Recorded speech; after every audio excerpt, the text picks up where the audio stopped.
লোকে এটাও ভাবছে মনে হচ্ছে আমি পরের বউকে নিয়ে এসেছি পার্কে ঘুরতে।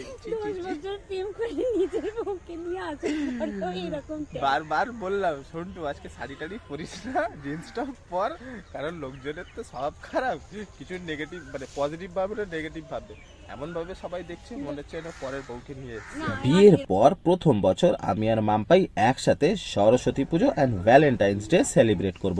Good morning everyone. আজকে হলো সরস্বতী পুজো এবং ভ্যালেন্টাইন্স ডে, তো আপনাদের সবাইকে সরস্বতী পুজোর অনেক অনেক শুভেচ্ছা ও হ্যাপি ভ্যালেন্টাইন্স ডে। সকাল সকাল ফ্লিপকার্ট থেকে চলে আসে একটা অর্ডার করা আমার পার্সেলের ভেতরে কি আছে অবশ্যই তোমাদের সাথে শেয়ার করব। তার আগে পার্সেলটা কাঁচি দিয়ে কেটে ফেলি। এই দেখো, আমি আজকের দিনে ইয়েলো পাঞ্জাবির সাথে পরবো বলে ইয়েলো ক্রক্স অর্ডার করেছিলাম ফ্লিপকার্ট থেকে। তোমরা অবশ্যই জানিও ক্রক্সটা আমার কেমন হয়েছে। এবার চলো ফাটাফাট আমি রেডি হইনি, কারণ আমাকে আগে যেতে হবে শ্বশুরবাড়ি। তার কারণ হচ্ছে ড্রেসিং টেবিলটা দেখে বুঝতেই পারছো কেমন জায়গাটা ফাঁকা ফাঁকা লাগছে, বিকজ মাম্পাই এখন ওই বাড়িতেই আছে পাপা মাম্মার কাছে। এই বাড়ি থাকলে এতক্ষণে ড্রেসিং টেবিলটা কবজা করে বসে পড়তো রেডি হওয়ার জন্যে। ওকে ভীষণ মিস করছিলাম, তাই ভাবলাম একটু ভিডিও কল করে কথা বলে নিই, দেন রেডি হব।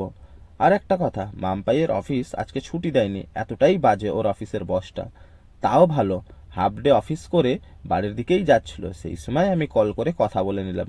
দেন ঝট করে ইয়েলো পাঞ্জাবিটা পরে রেডি হতে শুরু করলাম। সরস্বতী পুজো বলে কথা গাইজ, ইয়েলো না পরলে হয় নাকি? ভাইবসই আসবে না আজকের দিনটা তাহলে। সাথে একটা চোখে সানগ্লাস পরে হিরো আলম হয়ে গেলাম পুরো। এনিওয়েজ, নতুন ক্রক্সটা পায়ে গলিয়ে বেরিয়ে পড়লাম।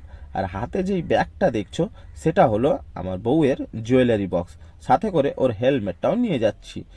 গাড়ি চালিয়ে বসন্ত ঋতু উপভোগ করতে করতে চলে এলাম শ্বশুর বাড়ি। উরি বাবা, আমার বউটা দেখি ইয়েলো শাড়ি পরে পুরো সেই হলুদ পাখি লাগছে। আজকের দিনটা একটু সামলে রাখতে হবে আমার বউটাকে, না হলে যে নজর লেগে যেতে পারে। কি বলো তোমরা?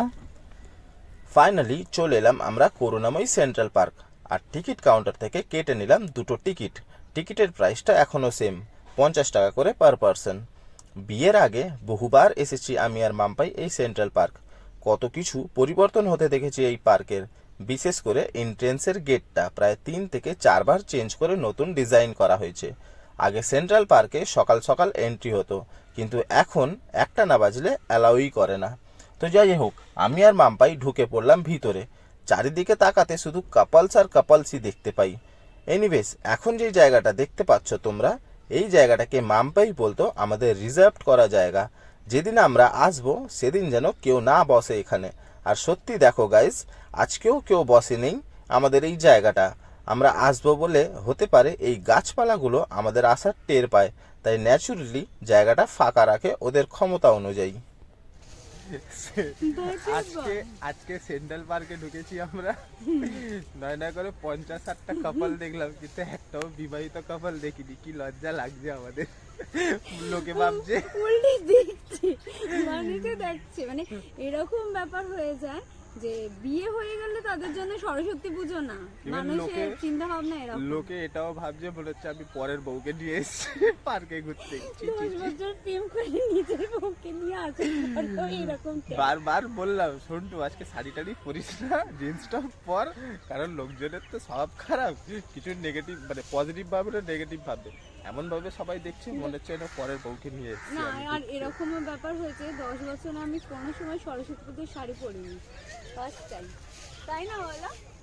হ্যাঁ, আমিও কোনো সময় পাঞ্জাবি পরিনি, এটা ফার্স্ট টাইম। মানে বিয়ের পরে আমাদের দুজনেরই সরস্বতী পুজো আর ভ্যালেন্টাইন ডে পাঞ্জাবি আর অভিজ্ঞতা, পাঞ্জাবি আর শাড়ি পরা ওর একদম ফার্স্ট টাইম। মানে তাদের জন্য সরস্বতী পুজো না। এবার থেকে আর পার্কে আসবো না, এবার থেকে সোজা চলে যাবো কোনো রেস্টুরেন্টে, নাহলে কোনো মুভি দেখতে। বেশ 3-4 ঘন্টা পার্কে সময় কাটিয়ে বেরিয়ে গেলাম ওখান থেকে। দেন চলে আসলাম আমাদের একটু আধটু পেট পুজো করব বলে লেক মলটা কোনো অকেশন আসলেই বেশ দারুণ করেই ডেকোরেট করে, তার জন্য আরও ফুটে ওঠে লেক মলটা। এনিওয়েজ, গুটি গুটি পায়ে এসকেলেটর ইউজ করে চলে আসি ফুড কোর্টে। বাপ রে বাপ, ফুড কোর্টেও যে এত ভিড় হবে ভাবতে পারিনি, পুরো মাথায় হাত। কোনো সিট ফাঁকা ছিল না এমন সিচুয়েশন এখানে। যাই হোক, অনেক খোঁজাখুঁজি করে সিট পেয়েছি ভাগ্যক্রমে।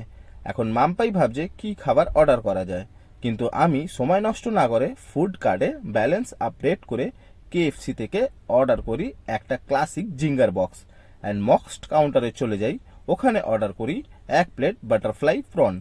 এটা আবার মামপাইয়ের ভীষণ ভালো লাগে খেতে।